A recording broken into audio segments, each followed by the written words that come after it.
What's going on, yo? Welcome back to Cigar Ralphie, and today is, I think it's Saturday. Today's Saturday, and I'm gonna be reacting to a wildlife video from Brave Wilderness. The show, it's on YouTube. It's like a web series on YouTube. I love it. It's like he's kind of a Steve Irwin type guy, and he goes around doing crazy stuff with animals that he shouldn't be doing, just like Steve Irwin did. He's gonna go swim with gators in Florida, which I don't think he should do. I don't know if I'll play the whole thing through because it's 11 minutes long. So, anyway, let's get started. Behind me, we've got a bunch of alligators, what looks like a giant swimming pool, and the crew and I are going to get in and see if we can get some up-close underwater shots. Get ready, guys. Brave crew and I are going swimming with gators. You gotta respect animals, man, especially things like this. This is a living dinosaur. The endless expanse of swampy sawgrass fields stretch on for miles, making the South Florida Everglades one of the most unique habitats on our planet. If you choose to set out on foot, it is likely that in very little time at all, you will become lost in this maze of chaos that is home to one of the most feared reptilian predators, the American alligator. These prehistoric-looking creatures have been on our planet since the days when dinosaurs ruled the Earth, yet they managed to survive beyond the mass extinction of their ancient relatives. 300-pound specimen with my bare hands, to intentionally placing my arm inside one's mouth. It's safe to say that I've had my close encounters. However, I'm glad for him. I'm glad we got people like him that go out and do shit like this, because like if you just tell me, look, when an alligator bites, it hurts really bad, I believe you. To submerge into a pool filled with alligators and swim alongside them.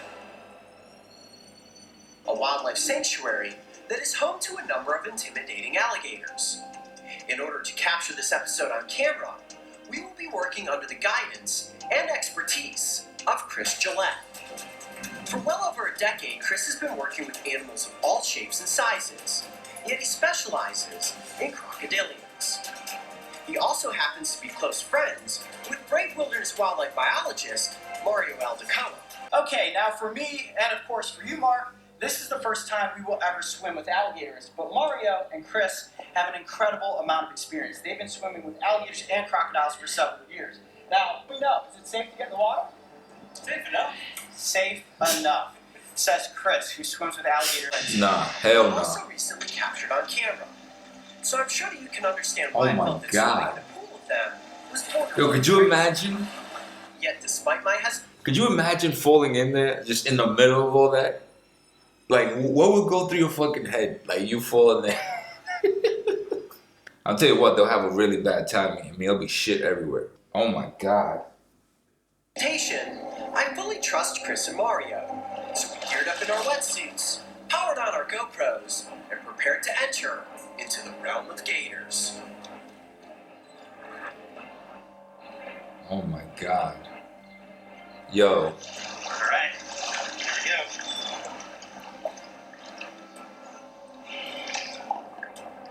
Keep in mind, it's 3 white guys.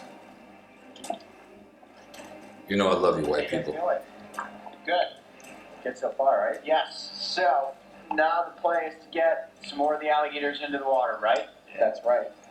So once the alligators disperse throughout the pond, you now have to be aware of where you're stepping. You might be focused on an alligator that's in front of you, but accidentally back into an alligator that's right next to you. So be aware of your surrounding, slow, calm movements. Yeah, you don't want to be living in Casper on the surface and accidentally put your foot in the mouth of one on the bottom. You guys ready? Let's do it. Let's get the gators in the water. Yo, they don't care. The alligator is widely considered to be the most dangerous, non-venomous reptile in the United States. And while attacks do occasionally happen on humans, they are rarely fatal and are often a result of mistaken identity. Their Mistaken identity? and preferred prey includes fish. What the hell you mean mistaken identity? If they see you, they're gonna eat you. If they're hungry and you're sitting there like a dumbass, they're gonna eat you. Remember, I think it was, 2 years ago, a year ago? I remember when, not too long ago, in Florida, around where I live, a gator in Disney ate a baby. He didn't make a mistake. Other reptiles, amphibians, birds, and small mammals. So this is Casper. He is very nice, very calm, but like we were saying before, even a little bit of a splash can get him to pop up and bite. And then if I'm nice and calm and gentle, get my leg a little bit, but I can still hold him up, hang out with him. And he's looking for food right now. That's not defensively trying to bite. He's hoping to bump into something. He like, hey, this shit feel good. I'm gonna eat the shit out of his ass one day, but it feel good. Relax, but again, if you... So now, am I able to touch him? What would happen if I come in? Yeah, you can totally touch him. You just don't want to be splashing.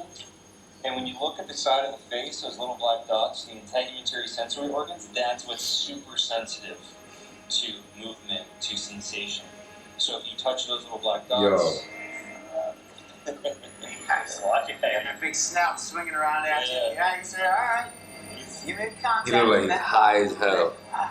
It's so cool being able to just touch an alligator in a calm setting like this. You just see how laid back this creature's demeanor is. Now, obviously, in the wild, nobody would ever want to get into like a pond or a lake with an alligator and get this close. I've known Casper here for over 10 years. Him and I have worked personally together. So I understand his behavior really well, but he's still a wild animal. That time spent does not mean he's tame, he's not my friend. And I mean, as you can see, if I accidentally swing my arm the wrong way, he's gonna try to bite me. Damn, these guys know what they're doing. A wild alligator would. It's cool. Shots right under your mouth like that. Oh my god. That's cool. Now, Chris, do you think if you do that slapping motion, we can get the sort of bite towards the camera? Oh, absolutely. Alright, let's see if we can get that to happen. You ready? Yep. Oh shit. Alligators rely on their ability to feel vibrations in the water, and also their keen sense of hearing, to detect that a possible food source is nearby. So as we move through the water, it was important to glide quietly so as to not mimic their typical prey. In clear water, alligators can see rather well, allowing them to distinguish that we were humans and not prey. So as a result, their behavior was rather skittish. So they don't, if they see humans, they're gonna move back? Interesting here, Chris. He was coming over to give you a little nibble there. Hey, well, that's why you have teeth, right? That's when the attack comes, not from the front, but from the side. Oh shit. Yeah. By Fuck this that. point, I had certainly grown comfortable being in a pool of gators. And while we certainly had to stay on guard, we all took the opportunity to get some epic underwater shots. The grace of a gator is truly something to admire, as in the water these massive reptiles almost appear to be weightless. With their short, stout legs pressed close against their scaly bodies, they propel themselves forward with strong muscular tails.